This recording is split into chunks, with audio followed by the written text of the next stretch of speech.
मुंशी प्रेमचंद की ये कहानी समाज के लिए एक दर्पण की तरह है। घीसू और माधव बाप बेटे थे जो बहुत गरीब थे और काम करने से जी चुराते थे। वे दिन भर इधर उधर भटकते रहते और जो मिल जाता उसी से पेट भर लेते। मेहनत करने से उन्हें जैसे नफरत थी। उनके पास न घर का ठीक इंतजाम था न खाने पीने का। फिर भी वे अपनी गरीबी को बदलने की कोशिश नहीं करते थे।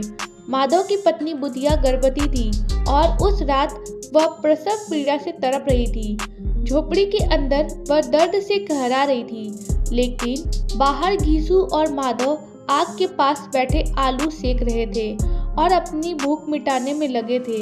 उन्हें बुधिया की हालत की चिंता कम और अपने पेट की ज्यादा थी।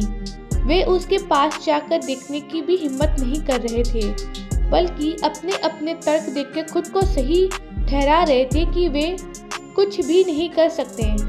रात भर बुधिया दर्द से तड़पती रही और आखिरकार उसकी मौत हो गई। सुबह जब लोगों को पता चला तो गांव में शोक फैल गया।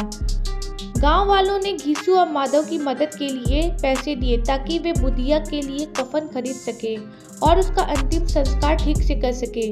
लेकिन घीसू और माधव ने उन पैसों से कफन खरीदने के बजाय शराब और पूरी कचौड़ी खाने का फैसला किया। वे बाजार गए और खूब खाया पिया। उनके लिए वह दिन जैसे किसी त्योहार से कम नहीं था। उन्होंने अपने इस व्यवहार को यह कहकर सही ठहराया कि कफन तो आखिरकार जल जाएगा, उससे क्या फायदा, जबकि यह खाना पीना उनके पेट को संतोष दे रहा है। शाम तक वे नशे में चूर हो गए और वहीं बैठे बैठे अपने जीवन के दुखों को भूलने की कोशिश करते रहे। उधर बुधिया का शव बिना कफन के ही पड़ा रहा। कहानी यही खत्म होती है, लेकिन एक गहरा सवाल छोड़ जाती है। क्या गरीबी इंसान को इतना संवेदनहीन बना देती है, या यह उनकी आदत और सोच का परिणाम था?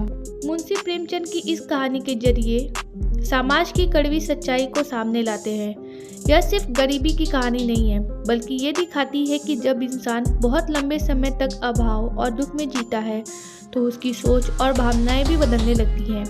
घीसू और माधव का व्यवहार हमें कठोर और अमानवीय लगता है, लेकिन उनके भीतर छिपी हुई निराशा, हताशा और समाज से मिली उपेक्षा को भी समझना जरूरी है। यह कहानी हमें सोचने पर मजबूर करती है कि क्या सिर्फ इन दोनों को दोष देना सही है, या फिर वह समाज भी जिम्मेदार है जिसने उन्हें इस हालत तक पहुंचाया। साथ ही यह कहानी हमें यह भी सिखाती है कि इंसान को चाहे कितनी भी मुश्किल क्यों ना हो, अपनी इंसानियत नहीं खोनी चाहिए। परिस्थितियाँ चाहे जो भी हो, संवेदनशीलता और जिम्मेदारी ही इंसान को इंसान बनाती है। अगर हम दूसरों के दुख को समझना और मदद करना सीख जाए तो शायद ऐसे हालात कभी पैदा ना हो। धन्यवाद।